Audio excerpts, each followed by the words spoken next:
This conference will now be recorded. Okay, and I'm going to once again welcome everyone here.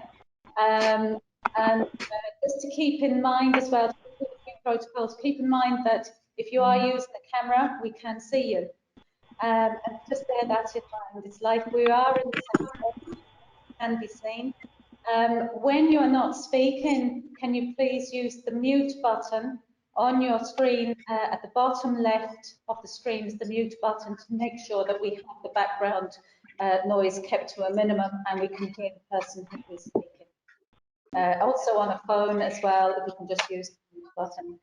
Can I also remind you, this is quite a short meeting and a very important topic, and to make sure that we are as productive as possible on this meeting, can we just make sure that we stay on topic? It is about the obstacles that people with disabilities face in their everyday lives.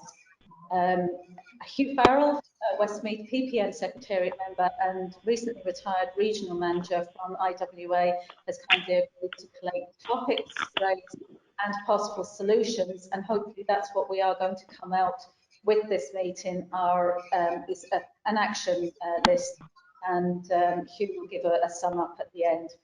For those using social media, a hashtag is hashtag MakeWayDay20, and we'd be more than happy to see your tweets about our meeting. So that's it, and thank you all for joining us, like I said, and I'm going to hand you over now to Councillor Hazel Smith. Thank you. Thanks very much, Margaret, and thank you very much to everybody who is joining us here this morning and anybody who might be watching later on the recorded version of this. This is something that I feel very strongly about. I think it's so important that we use this as an opportunity to amplify the voices of those people in our communities with disabilities. So thank you so much for coming along here today, and hopefully it'll be a really useful, productive session for us all. And so and again, I'd like to just thank Westmeath County Council as well for the support putting this together. So before we start, I'd like to maybe just kind of outline what Make Way Day is all about.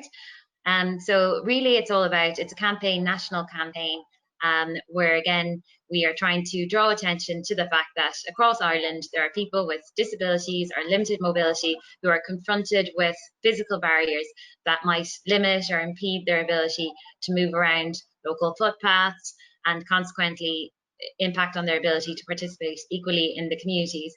I brought a motion back in July for us as a council and as people to recognise here that everybody should have the opportunity to enjoy and use public spaces that we all share, that we all need to acknowledge that there are obstacles that people with disabilities face in their daily lives, including badly parked vehicles or thoughtlessly placed hazards.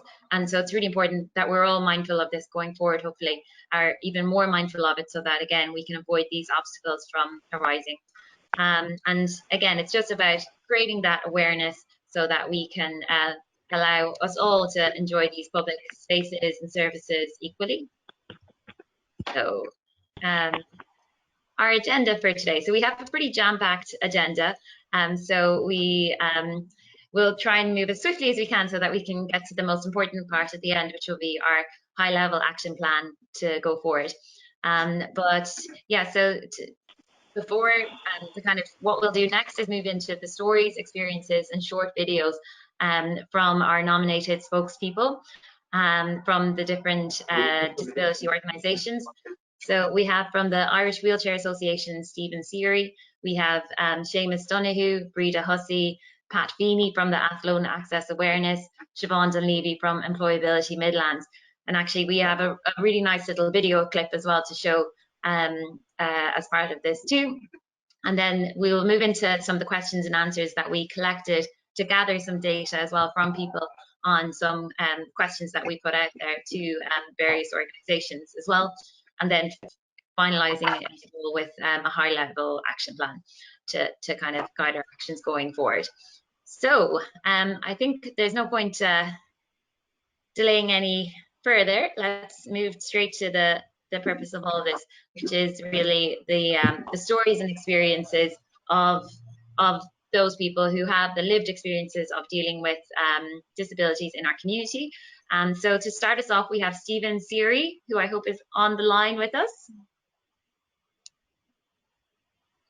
Stephen, if you could unmute yourself, that would be, I wonder, I'm not sure if he is there just yet. I do know that he has another appointment after this, so he is hoping to speak first.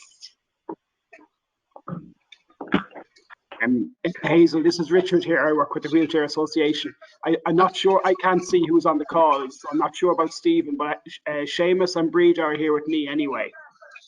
Oh, great. So if Stephen's not there yet, we can go ahead, or if you want to go ahead with maybe Seamus. We could go with Seamus, maybe. Yeah, exactly. So it's Seamus, if thanks, Richard. I'll let Seamus take over here now. Oh, wonderful. Thank you. Good morning, Hazel. How are you? Good morning. Thank you so much for joining us. No problem. No, I have a few issues. I'll just start, what do you call it, we'll say at the Green Bridge and work my way down. First of all, what do you call it, the entrance into the post office isn't really suitable. What do you call it? Well, I'm all right, but with some wheelchair users, what do you call it, the door wouldn't be wide enough. Then you have to take a sharp right and a left and into the post office, and there's no low counter for wheelchair users. Now, the second is the disabled parking bay in Dominic Street. I spoke with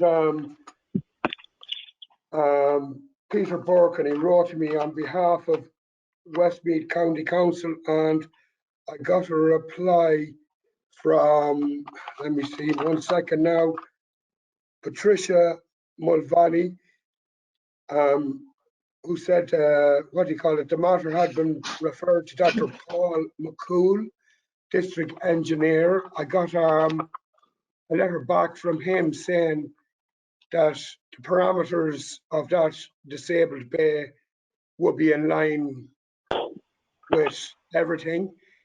And this is why the lads were doing the street. Now, what do you call it, that disabled bay is left untouched. You got about a foot where you can open the door on the left-hand side if you drive in.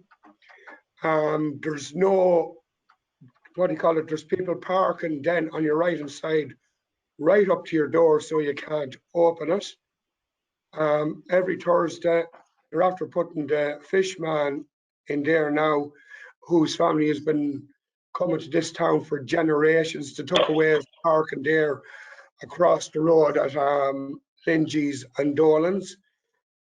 Then, what do you call it, I'll just head up to, what do you call it, another new building, the Garda Station. The Garda Station, the ramp, the incline is very, very steep. It's very, very hard to get up it. The credit union, what do you call it, a wheelchair user can't get in there because the ramp is so steep and sharp. Sorry now. And the same with the social welfare building. The ramp is very, very steep. What do you call it? You'd either need to take a rest going up that ramp or you need help. And just let me think now, even down there at Westmeath County Council, the tax office, if you come over there, I think it's the tax office, there's a nice steep incline, and this is a new building as well, a brand new building. It's very hard to get up that ramp, or it's either at the tax office or the library, I'm not sure. I'm fairly sure it's the tax office. And others is just basically wheelchair bays parallel are not long enough for people that drive cars from their chair. Basically, they're left so that one car can go in, and a person that is driving from the chair needs that extra room to let the ramp down and get out. And I just can't think of anything else at the moment. Thank you very much. That's really informative, and again, I think highlights how even with new buildings, how there still is that lack of thought at times in terms of how accessible it is. So that's really valuable information to have, and thank you so much for sharing that with us all. Seamus, I wonder, is Stephen Seary available now, perhaps? Do you know, Richard? Or again, I'm not sure. I have Breda here. I'll go ahead with Breda. I'll try and get Stephen then in the meantime. Exactly. Yeah. So That's great. this Thank is you. Breda Hussey here now. Fantastic. Thanks very much. Hi, Breda. Good morning, all. How are you doing? Now, I have two issues, but the town itself of Mullingar is handy since they're done up, and the council have done a very good job. It's just I live on beside Bishop Gay Street, and Dunstores is just up the street from me, and I have 2 points that I'd just like to make you aware. If I want to go to Dunstores, maybe just for messages or something like that, I go across the zebra crossing, just across up the other side, the cathedral side. That is fine. When I'm coming to up as far as Frank Oak's shoe shop, there's a gully, and it's the whole path of Club Path takes over the whole path, but there's a dip in it, and because I have my wheelchair is automatic, the first time when I went over it, it's dangerous because the dip of the gully itself is just too dangerous. My settings on my wheelchair is very sensitive, and it could knock it off very easily. That's my first point. I'm just making you aware of that. Then the next point I'd like to make, when I'm on my way down the Duns, just before the next zebra crossing at the Shaw's Funeral Home, sit around there, as I'm going across at Shaw's Funeral Home side, it's level. So when I'm coming across and over to the other side, there's a step up there's no level, there's no straight level crossing, say from the other side, Martin's Lane, there's a kind of a dip, and I'm just so nervous getting across that, especially when I'm coming off it, because my chair jumps, and as I said before, the settings of my chair could easily be knocked off, and I'd be left in the middle of the zebra crossing with no power or nothing, to push the chair onwards. So they're the two issues that I have problem with. Also, as it was going to Duns a couple of months back, there was a ban blocking the curb, and I just couldn't get around it because there's no other way.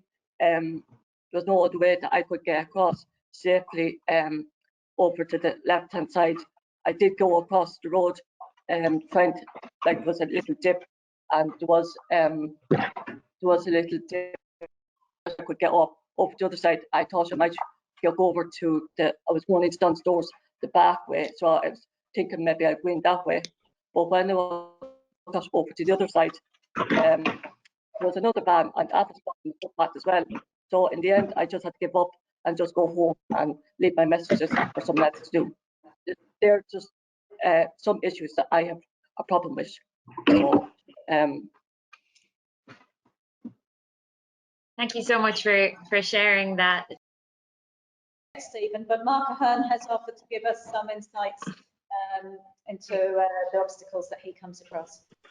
Thank you. Yes, thanks for the opportunity to speak. I don't have anything necessarily prepared, but just some of the issues that around Mullingar in particular come to mind is since the Mullingar enhancement scheme which has increased the accessibility of the town significantly.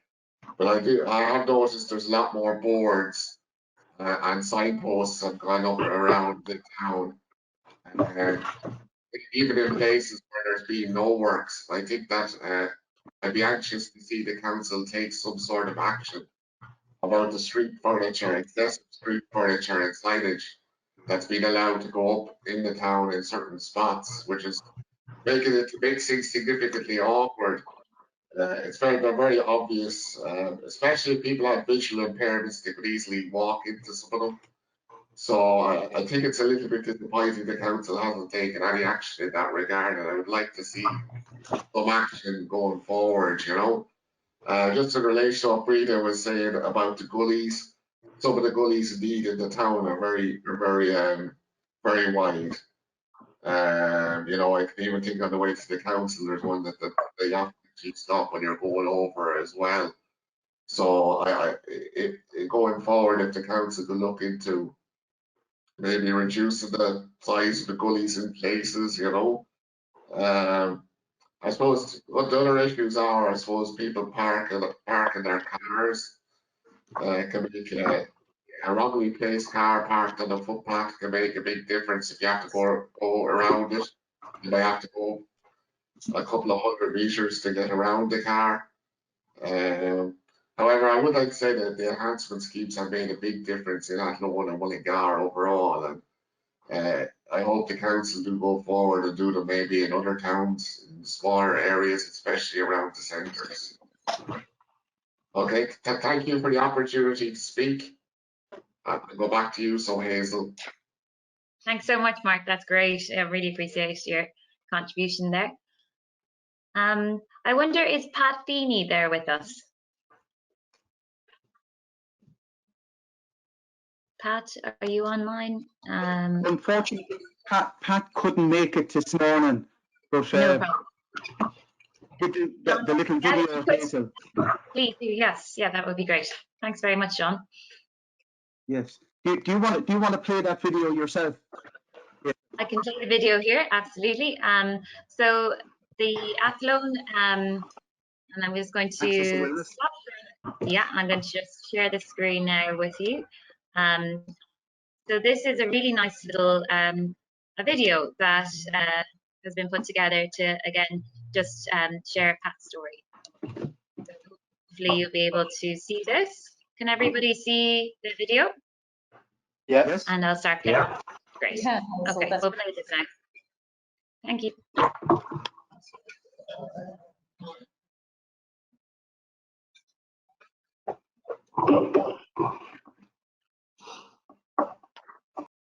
Contribution there. Yeah. Can you hear me and see me? No. Right. My video has just gone off here. Sorry, no, guys. Bring the camera back on. Yeah, there you are. Yeah. Just in relation to Pat. Pat is a great advocate for people with disabilities. Very much so. He's passionate about not just seeing things changed for himself, but for others as well. And he's a member of the Irish Wheelchair Association. He's in Athlone, in the Athlone Rock, the Resource Outreach Centre. And, you know, Pat is a power chair user, a guy who had a stroke about 10 years ago, and he uses a power chair to socialise and to do his business in and around the town, you know. So Pat would be one who would love to get out there and loves to socialise, loves to be out and about, etc., etc. And some of Pat's, if we were to watch the video, and we can always send it to you, you can watch it yourselves because of internet connection. But I was just talking to Pat last night, and I said, Pat, what would be one of the major issues for you? And Pat would have said, dish curbs. Now, many years ago, before I joined the Irish Wheelchair Association, I wouldn't have had a clue what a dish curb was or is. And a dish curb literally is just an access point from the footpath to the road. You know, it'll be a level access point. And Pat reckons that there's very few of those in Athlone that are suitable. There are lots of them installed in different places around Athlone, but they never come down to the level of the road. There's always a couple of inches of a drop. And I wonder, does any of you remember when you were young, you know, you'd be making a trolley or you'd be pushed in a trolley or something, and as soon as you come off the footpath, you'd feel this jolt up your back.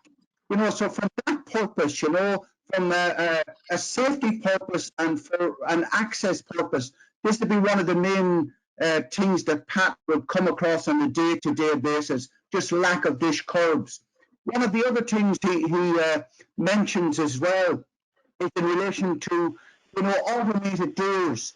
He goes down to his local post office at the town centre, and he's dependent on someone to open the doors for him at all the time. So if there was an automated door, and if some of the businesses, the likes of those businesses that a lot of people would need to use, the likes of banks and post offices and places like that, you know, to have an automated door, even doctor surgeries, getting in and out of the doctors can be, you know, you're dependent on someone else to open doors for you. One of the positive things that Pat would talk about is in relation to a new footpath that went into North Gate Street in Athlone. So that's working with the councillors, and working with the council. They have upgraded a street in North Gate Street in Athlone. They provided a good extra wide footpath that makes such a difference for a wheelchair user, for a person who's using crutches, or someone who's using a rollator or a mobility scooter. You know, it makes such a difference to have good broad footpaths, good wide footpaths with accessible points for the access and egress. So someone mentioned earlier on, guys, in relation to a ramp, and they were told that the ramp was the proper standard, you know. And you see, just to emphasize this, and this is something that Pat would emphasize quite a lot, you know, you have the building regulations of 2005 that meet a standard that one size fits all. And then you have Irish Wheelchair Association best practice guidelines. It's on its 4th edition at the moment. And I think if government were to change, you know, the building regulations, that they would adopt the likes of the Irish Wheelchair Association best practice guidelines in relation to access and egress. It can be downloaded from the Irish Wheelchair Association website. You can download it as a PDF file, but I think it would be a wonderful resource. It'd be like a Bible that all organisations could work from. You have everything is covered in there in relation to the environment, from people who experience and who use mobility aids, etc., etc. Pat, again, you know, just going back to Pat Feeney, wheelchair accessible parking. Now, I might finish with this point because, you know, there's a lot of other people here and I'm just conscious of that as well. But Pat would say in relation to wheelchair accessible parking bays, the never, again, guys, there's a particular standard, but we need to come away from the standard because the standard doesn't meet the needs of people with disabilities. People who are driving their own multi-purpose vehicles need to have extra space to access and egress from their vehicle. And they need to have the hatch box, the yellow hatch boxes around that particular zone to give them the freedom to be able to access and egress from their vehicle. One example would be, Pat went out to socialise one evening in the Prince of Wales Hotel in Athlone, and there's 2 wheelchair accessible parking bays opposite the hotel. So when he parked in one of them, he went in to socialise with some of his friends in the hotel, but when he came back out, there was someone parked at the rear of his vehicle, and Pat accesses his vehicle from the rear. He lets down his ramp remotely and he drives into his multi-purpose vehicle and goes from there back home. But he couldn't access his vehicle and it was raining. He had to ring the guards and there was all kinds of commotion. So if that particular wheelchair spot, you know, were in line with Irish Wheelchair Association best practice guidelines, it would have meant that a person couldn't park there because there would be a clearway. So, you know, little things like that. I think if we all the different organisations being aware of what is available, being aware of the best practice guidelines and looking at that before a change is made or something is implemented in relation to our local government, whether it's Mullingar or at loan, you know, that we can consult with this particular manual or consult with the different groups, the likes of Athlone Access Awareness, the Irish Wheelchair Association, PWDI, PPN, the Disability Working Group, that we can consult and work together on those particular access, points of access in relation to our environment. You know, so again, I appreciate, like everybody else, I think this is a great opportunity to meet with people, to come together with people, and to refocus our thinking. I had to develop an access mind. I was years working in the Wheelchair Association, and I didn't have an access mind until I started to look at things from a different perspective. And that's where we started up the little group at Athlone Access Awareness from the Wheelchair Association, and we've lots of people who support us in that. So again, Hazel, thank you so much for the opportunity just to relate some of that story and our own story. Thank you, Hazel. Thank you, John. No, that's great. It's really insightful to get those stories and those experiences that Pat has had, and I'm sure that you've seen others have as well through Athlone Access Awareness. So again, thank you so much. It's really useful and important that we hear those stories. And I think Siobhan Dunleavy from Employability Midlands is here as well to share some of her story or experiences as well. Thanks, Siobhan. Hi, Hazel. Hi. Can you hear me okay? Yeah. Oh, perfect.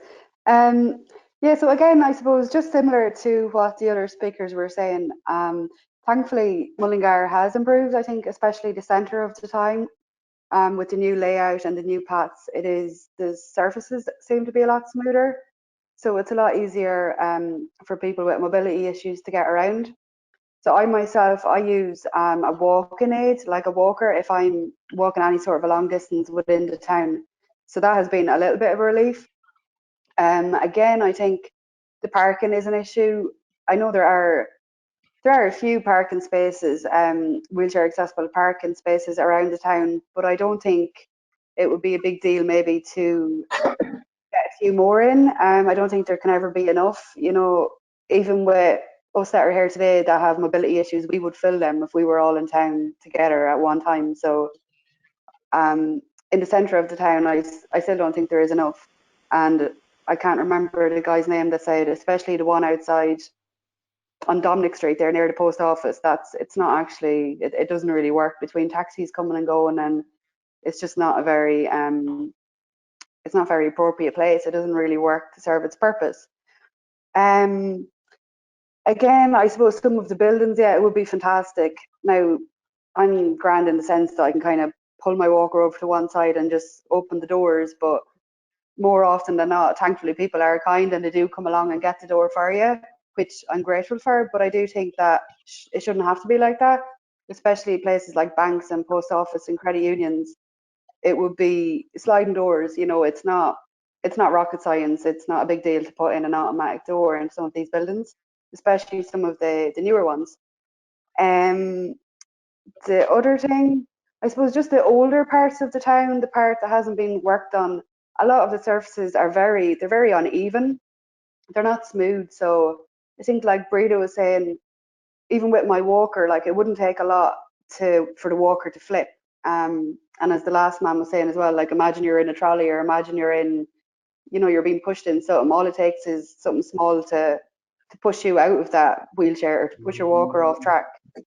One place in particular I find that's quite awkward for me is the back of the library. So, you know, there's a ramp coming out of the library, which is fantastic. But when you're walking from that ramp over to the car park, it's very uneven. It's very bumpy. It's lethal, especially in the winter time. Like, you know, it's hard for anyone not to land on their backside in the winter. But I suppose for people with mobility issues, surfaces like that. Yeah, so I think that was it. I suppose in regards to pathways being blocked and stuff like that, I haven't had a huge amount of issues. There was one day I was coming up past Limbury Terrace up towards the art centre, and there was a courier van that was parked there. So I actually had to go the whole way back down to it's impossible. So it's like the back of the park, the back of the art centre, if I'm making any sense. There's a junction there, and you can go up towards the community college, or you can go up towards the back of county buildings and then into town, or back out towards Linbury. So there's no zebra crossing there. If you meet a van or somebody parked on that hill up towards the art centre, you literally have to go the whole way back down or up towards the tech to cross the street. So that was only a couple of months ago, actually. Yeah, there was a van. So I suppose it added about 15, 20 minutes to my walk. Maybe I needed it, but yeah, I suppose it shouldn't be happening. And then lastly, just something that I only really noticed during lockdown, going for walks and stuff around my estate.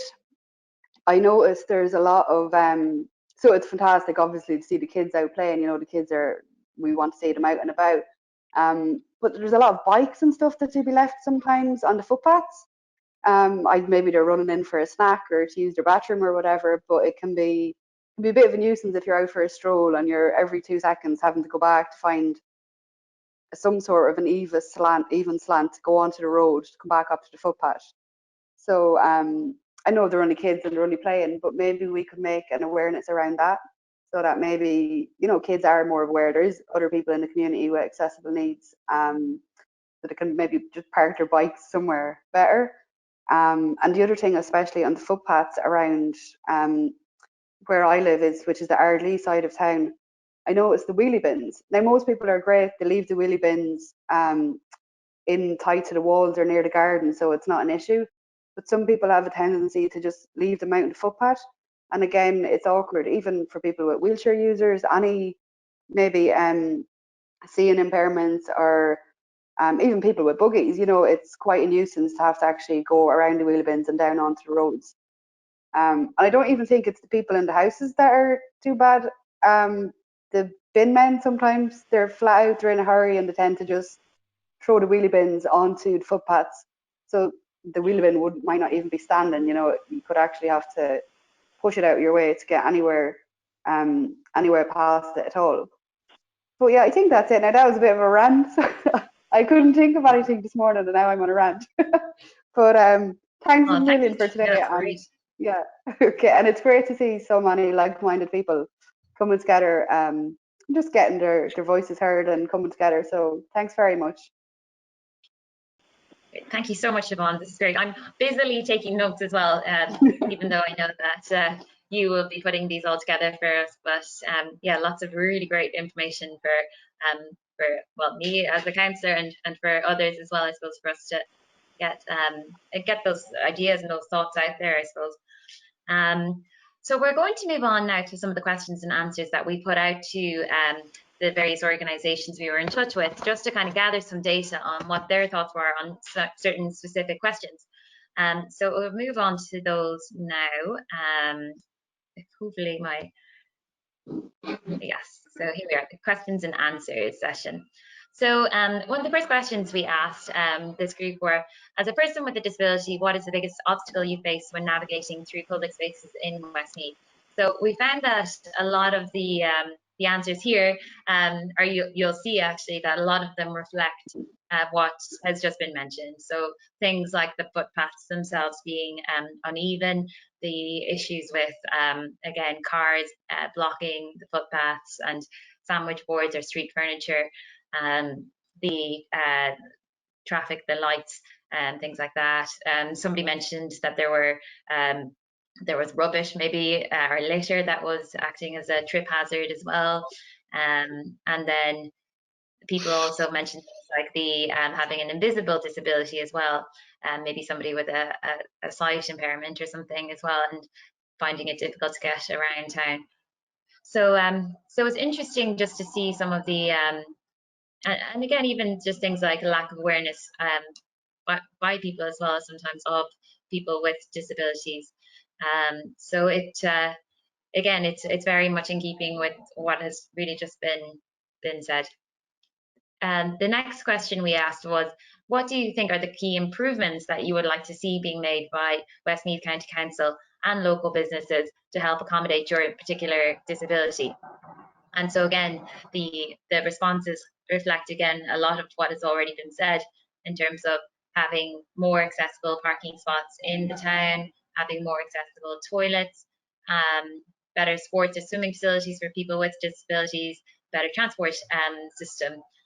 So it's really great to get all of these thoughts. I think some of the other input from earlier today has been really helpful too, and I really like the idea there of the automated doors, and that was mentioned, that maybe that's something that local businesses could keep in mind, and just even again in terms of the sandwich boards and things like that, on the tables and chairs and where they're placed as well.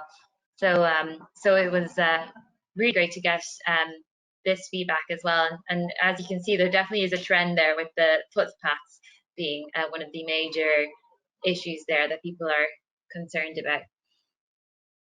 Then it was, has there been any steps taken by Westmeath County Council or local businesses in recent times that have improved your life as a person with a disability in Westmeath? So, and again, I think this has been said by a few people today, that the enhancement schemes in Mullingar and Athlone have been beneficial. I think it is fair to say that the wider footpaths are an improvement overall, I think, for people with disabilities. But again, there's probably more work to be done there, or there definitely is. But from what we can see or hear as well from this morning, but yeah, just even some of the points here around the Golden Island shopping centre, adding new parking bays and having a new wheelchair accessible toilet, and having the semi-automated door on the Church Street entrance to the shopping centre. So so that's great to hear some of the positive stuff that is happening as well locally, and even the fact as well that the County Council has helped people to renovate their apartments and do checks for them as well. So that's some of the good stuff that is happening. In terms of then what are the lessons that Westmeath could learn from maybe other counties or countries in terms of how to ensure that the needs of people with disabilities are properly considered within the community? And so again, it's interesting looking at some of the responses here around the need for smoother curbs, making trains accessible, having street furniture that's governed maybe more strictly by the council. Education, I think education is all part of that, but having better awareness there to again promote inclusion for people with disabilities in our local community, and then having funding for projects that again might help to enhance the environment for people with disabilities too, including having more wheelchair friendly access and egress. And I think that's something that has definitely come up today as a recurring issue in terms of the entrance to the Westmeath County Council buildings themselves, the post office, the credit union, and other places. So we can definitely hopefully take some learnings from all of that information too, and then having again having just I suppose a local authority that's listening as well to the needs of people with disabilities in our community. So this was an interesting one as well. Are there any particular projects that your organisation has worked on to champion the needs and rights of people with disabilities that you would like to highlight? So it was really interesting to see some of the responses here. So one person wrote back to say that they volunteer work for Step Up Ireland. So again, it's about providing service to support people with disabilities becoming entrepreneurs. And so that's a really interesting project that hopefully will gain more traction as well. Independent people with disabilities are very active as well in bringing issues of concern to people with disabilities to bringing their concerns to Westmeath County Council, and again looking for things like the installation of extra parking facilities. Then also there's another project here around the campaign to highlight the frustrations of people with disabilities when drivers who are not entitled to park in the accessible parking bays do so illegally, and when people abuse these bays for convenience sake, and again charging places toilet facility with our local council. So yeah, and again just having more parking spots for people with disabilities So there's definitely some interesting projects happening around the county, around the country, and hopefully we can work to promote those and other ones as well that are likely even mentioned here. So this is I think one of the last questions here in terms of how can individuals, young and old, within the community show support or allyship to people with disabilities within the community. And again, we're back to the point around education and awareness campaigns to show again that a disability does not define a person, and that people should be aware or mindful of hidden disabilities that people might have as well. Educating themselves in terms of the needs of people with disabilities, in terms of ramps and disc curbs, as John mentioned earlier, automated doors, the wheelchair accessible bays, delivery vehicles not parking, and I think Siobhan mentioned this around couriers parking maybe on footpaths and obstructing the footpath as well, and the bicycles there as well. And then just have people having respect for when, you know, I think somebody mentioned there about, you know, when there is a need for somebody maybe to open the door for somebody. Something as small as that I know can make, and I'm sure can make a big difference. And just understanding the needs of other people within our community as well. So it's definitely, I think as part of my motion as well, it was something that Aisling, who I think is on the call. Ash, are you there? Who she may have needed to drop off, but she had brought to me, she works with people with disabilities as well, about the need for things like perhaps language boards, where again people with, our children with who aren't able to hear can actually have a board that shows sign language symbols and things like that, so that they can communicate in parks and places like that, or even in the library having you know, boards there as well, so that they can you know, find ways to communicate as well. So I think these are all things that we need to look at and consider as well as a council, but as a community as well. So this was interesting. This is the last question. So the question was, do you feel generally supported within your community as a person with a disability, and why? So out of the 14 participants who responded, 8 of those indicated that they do. Not all did. Some of the responses were, I feel I have to fight for my needs within my community. Others said that they think that there has been great improvements over the year, and that most people are understanding. Whereas some other responses were that once I was put on disability allowance, I was not encouraged to get work, to get education, attend recreational or support groups. So so this is just all really valuable, I think, feedback to have for us all, so that we can try to do better, I suppose, as a community and as a council and as local businesses, to better support and be there for people with disabilities in our communities. But it is encouraging to see that you know, that the majority there did feel as though they were supported, but I'm sure again there's more that can be done always. So we're going to move on to our action plan. So I think I'm going to hand it over to you at this stage, please, to run us through this. Okay, first of all, thanks very much, Hazel, and apologies, I missed Margaret's piece at the beginning. I had some technical issues, I couldn't switch on the microphone, so the usual IT stuff, just spent 10 minutes hanging around with, but thankfully I listened acutely to everything that has been said. And I suppose before I say anything, I think I'd just like to acknowledge the input of Councillor Hazel in terms of her commitment, and I can see speaking with passion on the subject, and also to Margaret, who I know did an awful lot of work in the background in getting the event together today. And I suppose what we would like to thank profusely are the people who contributed. You know, Seamus, Breda, Mark, and John Tynan, representing Pat Feeney. You know, and again, the IT issues got in the way. And you know, even to acknowledge the efforts of Stephen, who Richard was saying had a hospital appointment today, and I think that shows the commitment of people with a disability to try and improve and get the message across. And listening to the guys from Mullingar that talk about the issues that were raised, it brings me back into my previous working life when we did the access audits during the term of the last council.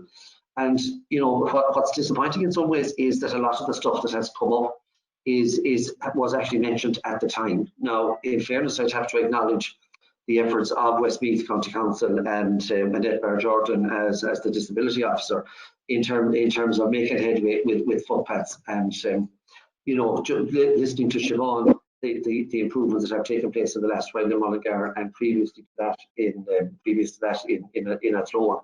And I suppose today's Make Way Day, and access is a key word that's talked about in that. And I have to mention here, I think as well, and I declare my interest. I'm a member of the board of Employability Midlands, and we're delighted to have Siobhan on board, who has certainly hit the ground running in the last couple of weeks. And I think it's the first time I've been in touch with you, Siobhan, since you started. But I think brings a unique perspective. Pardon? Am I lost? Yeah. Hello. Can you still hear me? Yes, you loud and clear. Yeah. Okay, perfect. Sorry, I thought there was a blip on the line. And I think the most important thing, and the one that struck my mind in the last question was, when somebody went on disability allowance, they felt that they weren't encouraged or expected to work on it. And and I would certainly say, because obviously the employability services have issues at the minute in terms of getting to people, getting out and about in the COVID situation, and all that brings with it. But in terms of access to society, I think what could be more beneficial than a job, and I would highly recommend the employability service and Siobhan and her colleagues do an excellent job in the tough situation that we're in. In terms of a lot of the stuff that has been outlined, an awful lot of it comes down to common sense, and it's not, we can't point to government or the county council as the organisation to deal with it. The person who parks on a footpath, that's a deliberate decision. And again, in some of the questions or comments that came in, people say, well, I was only going in for a minute, I was only going in to get the milk, I was only going in to get the paper. But if the person with a disability comes along at that time and has to do a rerun or run the risk of crossing the road, that really brings it home very much. I think in terms of listening to the stuff, and I suppose I spent 18 years with the Irish Wheelchair Association until earlier this year. Most of the stuff, the simple stuff, is like the parking. Not using the parking badge when you're in the car as an able-bodied person. People tend to forget that. And what I would like to see, and I mean, I'd have to be interested to get the views on what high-level action that where we need to go with them. But I've seen the training that has gone on with children in terms of hygiene, washing hands, face masks. When you hear 2-year-olds, 3, 4, 5-year-olds, wanting to put on their face mask when they're going out, I think there's a major gap between that group and the older people who just see the older generation. I'm talking about anybody probably in their 20s who just sees it as it's okay to park in a space like that. And we need to get that message across. And obviously, if it can be done by education, that's far preferable to doing it by enforcement, because obviously that gets people's backs up. Then that's back to the local authority and the Gardaí. And in the current times, we know the Gardaí have an awful lot of stuff coming at them. And stuff like that sometimes gets shoved to the bottom. So, education, awareness, and just making sure that people do what is the right thing. Another thought I had, and I just had a quick look in the last year or two at the access audits that were carried out in 14, 15 in Athlone and Mullingar, with fabulous support from the elected representatives. Many of them in both towns who actually volunteer to go blindfolded or to go in a wheelchair or a power chair and access places. And the Garda station in Athlone was mentioned at the time. Thankfully that'll be resolved with the renovations that are taking place. But what's more basic than trying to get into the credit union or the post office for your weekly visit? And I would again, and I know John has said it, and I say it over again, IWA has put significant investment into access guidelines, and as John said, it's in version 4, which was planned for launch on Independence Day this year, but obviously that fell foul to what happened in between. But I would suggest that everybody would download a copy of that from the website, the most up-to-date one. It is in many ways the building regulations plus, and there seems to be a resistance in government to actually go that plus that we tend to go for minimum standards, because obviously that comes with the cost. But how do you put a price on somebody being able to access their local post office or to get in and out of their house without difficulty? So what I would feel would be a useful exercise, and I'd throw to the floor then after that, is actually revisit those, because in fairness we have a whole new council, and Hazel, thankfully you are very tuned in, and I think it's to be welcomed, your interest and commitment in this regard. But I think it would be no harm to dust down literally those access audits that took place, and just to revisit them and just see what has improved, what hasn't improved, and literally kickstart that process again. So on that note, that's just my few thoughts on it. I hope it's a benefit, and I suppose there's no point in trying to bring the baby in the bathwater and everything with it. If we could drill down to a relatively small number of high-level actions and let those drill down into the detail and the devil of that detail. So I'm happy enough to put that back to the floor to see what are the key priorities, or what are the key outcomes of this meeting. Let's say 5 action points or something like that. Would that be okay, Hazel? Absolutely. I know we're getting very close to time now, but if anybody did want to jump in there with, I think Linda has her hand up there. Yeah, Linda, if you'd like to, I know we're close to time, but if people can stay on for just a couple of minutes more, we might try to get through some of the people. Okay, so some of you may or may not know this, but I coordinate the Disability Working Group for County Westmeath, which is under the Social Inclusion Community and Activation Programme. And every year we would have done various things to one of our events obviously had to be cancelled because of COVID. But the PPN are now looking for submissions from all the community and voluntary group, and the closing date is Monday. And usually what happens with these submissions is the council would use some of the information in them when they're prioritising what they're going to spend their money on for the following year.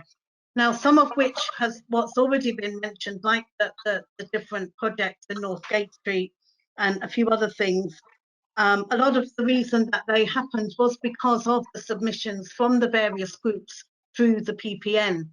So one suggestion I would have is that the groups that are here today, if you're a member of the PPN, then it would be no harm to put that down in the submission for this year. Like the Disability Working Group itself can include some of the items, like trying to get the council to adopt the IWA best practice and things like that. But the more groups that send in the submission, the stronger the case will be.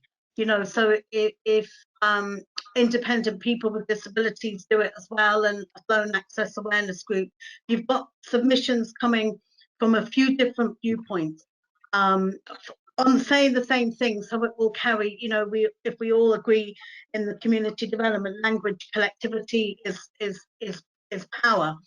The other thing, a lot of things have been mentioned today about training and awareness and things like that. And again, we would have run awareness training courses over the years. We didn't do it this year because COVID kicked in, and it's not something you can do online. You need to kind of do it in a venue and let people actually see how a building or something, actually disables people. But they're possibly, I know that a Flown Access Awareness Group are very, very strong in using Facebook as a way of getting the message out, and I've often commented on it because I've seen it. So it's a great, but using Facebook is a fantastic way of getting the message out and raising awareness, and using more social media maybe to try and educate people, even showing, by doing this, how it affects somebody. I think if it's visual, it might have more an impact. And I suppose just to say congratulations to all the disability groups that are working really hard in trying to highlight issues, and a lot of work, a lot of things have changed for the better, because of all the work that they're doing. And it's great to see, you know, so many groups, I suppose, emerging and trying to get people's voices heard. Something else I noticed on some of them recommendations, and that's said, what could we do to change? And a comment was made about more representation from people that actually have a disability, you know, on decision-making structures. And I think that that's obviously important as well. And maybe, you know, more effort should be made to try and get more people from the groups engaged in the decision-making process, because that's where things will change, because if they have the influence. So just to say that, you know, the disability working group is still there. Unfortunately, we haven't met because of COVID, because it wasn't right to bring people together in that situation. And when some of our work was cancelled, there's no point meeting for the sake of meeting. But we are still there, and any help we can give to anything, we will. And the event that we normally do annually has been pushed back to next May, so hopefully that can still go ahead. So thought today was really good, by the way, and perhaps it might be no harm to do more of these and get people talking. Thank you. Very good.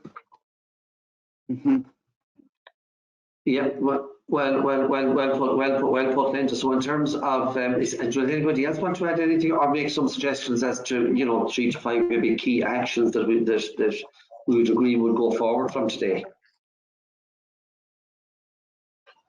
I'd just like to say that I'd like us not to forget the visually impaired people.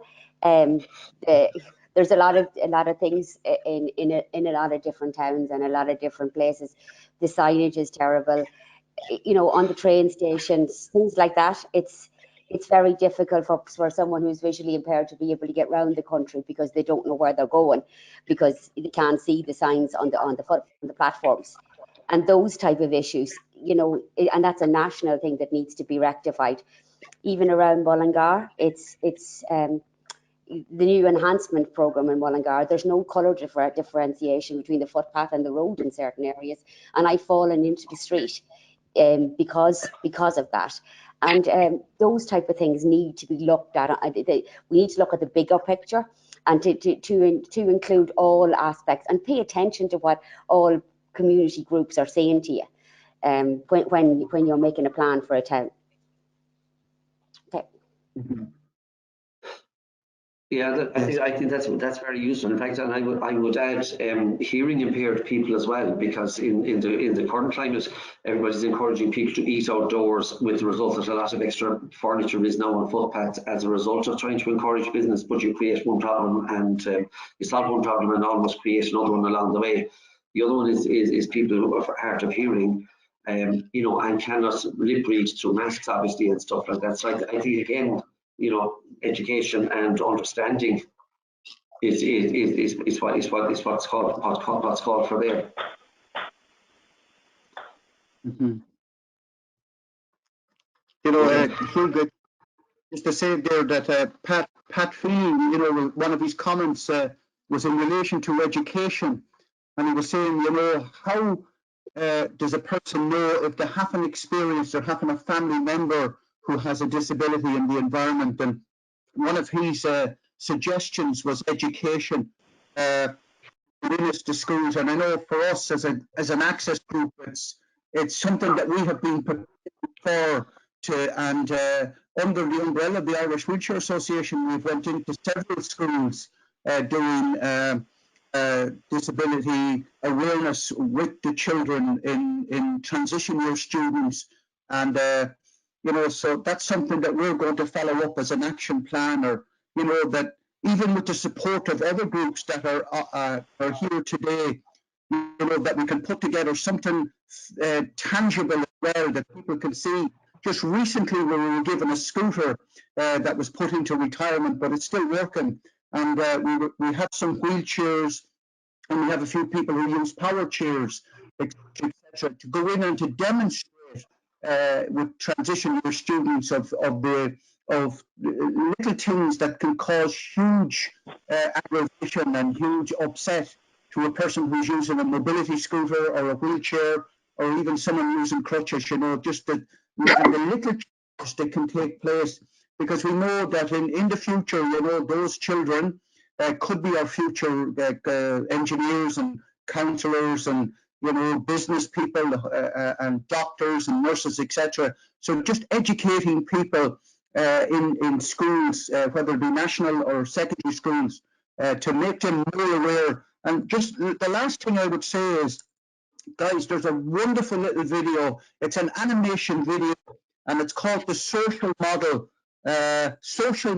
animation. That's what it's called. It's on YouTube. Social model animation, and it's about a group of people with disabilities who, as far as they're concerned, this is very normal. They're living in their own community, and people come in who haven't got disabilities into their environment, and it's like reverse psychology, and you see it from the person with the disability. You see the whole aspect of the environment and how it's not conducive to the so-called normal person. It's just a short video of about 3 minutes. I'm going to put it up on our Facebook page later on at Low and Access to Wales, and you can have a watch of it there. Again, I think this is extremely beneficial, and Hugh, I just love the suggestions that you have made and what others have made, and you know, the Disability Working Group. I think we have a great form, a great format, and great people who are interested in seeing changes for people with disabilities. My circumstances could change tomorrow. We just don't know, and it's a privilege for me to be a part of the wider group like this here today. So thank you, guys. Thanks, John. I think there's a few points there going forward, and I'm conscious that Hazel pointed out earlier about time. Would people be generally of the view that it is timely to review the access audits that took place in the last couple of years? That should be that took place maybe 4 or 5 years ago at this stage, which is 5-6 years ago, which is pretty hard to believe how fast time has gone, and maybe update and appraise where they are going. Maybe Hazel, you know, I'd be suggesting maybe that the IWA access guidelines, while they are recommendations, and a number of local authorities have certainly backed them. Maybe it is time to, you know, an opportune time just to revisit that and you know, have it on the agenda maybe for some of the SPCs, like the transport SPC, where stuff like that is considered. And I suppose in the changing climate with the restrictions and as we mentioned earlier, in terms of people with visual impairment and hard of hearing, I mean, there are other disabilities other than physical, which is often quite obvious, maybe quite obvious, whereas the hidden one, like hard of hearing and visual impairment, is not that easy to see. And you know, I think the point John was making around education, I don't think that, you know, that can be underestimated, and I know disability awareness training would be very much part of the agenda of the Irish Wheelchair Association, but obviously that has become much more difficult in the current climate, in that you can't go to schools or anything like that. But hopefully that will get us back to some kind of a normal, whatever that is, in the future. So and I know Margaret has been taking notes there, and I mean they're plenty of what I'm taking from the key issues of what we've been talking about today. And if there anything else that anybody would wish to add, and I mean, maybe I should stop talking at this stage and hand back to Hazel for final comments or other items to add on or to wrap up in whatever order it comes. Will that be okay? Thank you. I've just shared the little section from the Make Way Day website as well, which also just kind of encourages people to take pictures of obstacles that you might encounter, particularly today being Make Way Day, and to tweet it or to, again, share it on social media, just again to get that awareness out there. I'm very grateful to Councillor Louise Heaven, who's on the line as well, and so I know both of us will be working hard on lots of the actions, and as you said, in terms of bringing this through our SPCs, our strategic policy committees within the council as well. So yeah, I think that is probably all we have for today, because I know we have run over a little bit time-wise, but you know, it is a case of please feel free to get in touch at any time. Margaret has been an amazing support through with this today, and I know in Westmeath County Council that they've been very helpful, and I really must say a big thank you to them for allowing this day to happen, and for facilitating this session as well. But a huge thank you to everybody who participated today, who contributed, or who just came along to listen. We really appreciate it, and it is one of those things that we learn from each other, and I do think that there is a lot of really good, valuable, stuff that we can take from today and get working on to hopefully again improve life for everybody, but more particularly with those who have disabilities in our community. So again, thank you all very, very much, and yeah, I'll pass it back over to Margaret to close us out.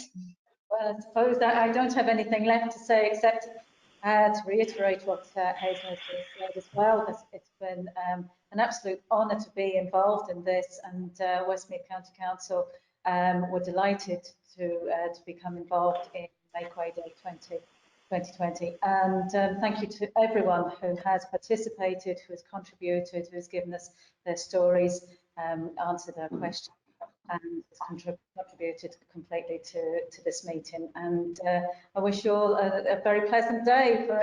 Continue a nice day. Thanks everyone. Thank you. Okay. Thank you, Margaret. Thank you. Thanks, everybody. All the best. Bye-bye. Everybody. Bye.